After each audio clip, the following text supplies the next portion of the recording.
పులాప్స్ అయితే అక్కడ పర్సన్స్ కానీ విక్టిమ్స్ని కానీ ఎలా ఎవికేట్ చేయాలి, ఏ విధంగా మనం అంబులెన్స్ వరకు కానీ లేదా హాస్పిటల్ వరకు కానీ ఏ విధంగా తీసుకెళ్లాలని చెప్పేసి మీ మెథడ్ చెప్తుంది. సెకండ్ మెథడ్ వచ్చేసి ఎలివేషన్. అంటే మన హార్ట్ బీట్ ఏదైతే ఉందో హార్ట్ బీట్కి కొంచెం పైకి ఎలివేట్ చేసినట్లయితే బ్లడ్ కానీ ఫ్లోటింగ్ అనేది తగ్గుతుంది. అప్పుడు బ్లడ్ అనేది పోకుండా ఉంటుంది. హార్ట్కి స్టెబిలైజ్ చేయడం కానీ జాగ్రత్తగా తీసుకుని వెళ్ళవలసి వస్తుంది వాళ్ళని. అది కూడా చూపిస్తారు ఇప్పుడు స్ట్రెచర్ పెట్టేసి.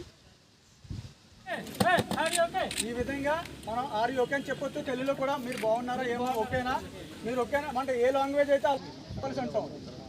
ఎందుకని మన హార్ట్ దగ్గరగా ఉంటుంది కాబట్టి తొందరగా దొరికిలో 25 pounds ఉంటాయి. పాయింట్ లొకేట్ చేశారు. లొకేట్ చేసిన తర్వాత ఫింగర్ పెట్టాక రిమైనింగ్ మాస్టర్ 2 fingers పెట్టారు. తర్వాత ఫామ్ పెడతారు. ఇది ఏదైనా ఫామ్